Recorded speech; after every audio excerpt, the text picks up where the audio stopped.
Tunduk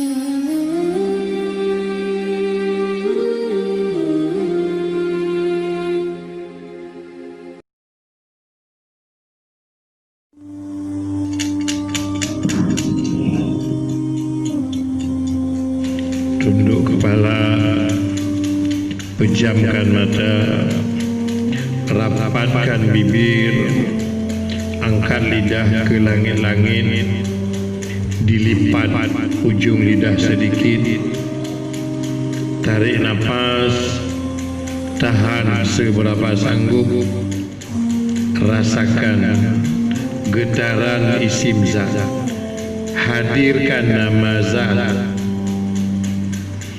Bagaimana menghidupkan batin dengan ibadat.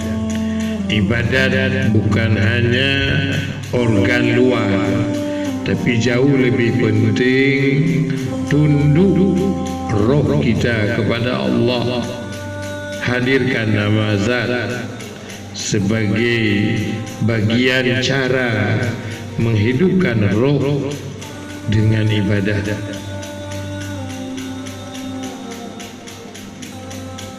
Tidak ada yang dipikir kecuali fokus pada isim zat. Tidak mudah menghidupkan batin dengan isim zat, dan tidak semua hamba Allah berikan nikmat hidup isim zat. Karenanya mari tunduk kepala, rendahkan hati, buka jiwa dengan isim zat.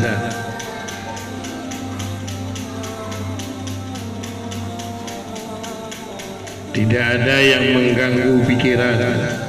Fokus. Dialah zat yang menghidupkan kita. Dialah zat yang mematikan kita.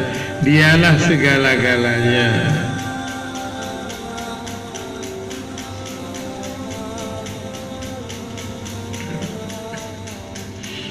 Ya Allah, kami hamba-Mu ya Allah. Kami hamba-Mu ya Allah. Mohon bantuan-Mu ya Allah. Jangan Engkau biarkan kami hanyut ya Allah. Kami ingin menjadi hamba-Mu yang benar ya Allah. Hamba-Mu yang tunduk kepada-Mu ya Allah.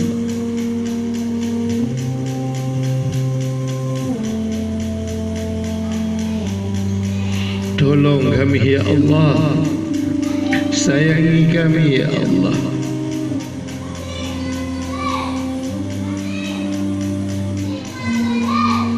Kami sadar ya Allah, sisa umur yang masih ada sangat sedikit dibanding yang telah kami lalui. Kalau di detik-detik penghujung kehidupan belum juga bersama-Mu ya Allah, kapan lagi kami ya Allah menjadi hamba-Mu? Kami rindu ya Allah menjadi hamba-Mu ya Allah.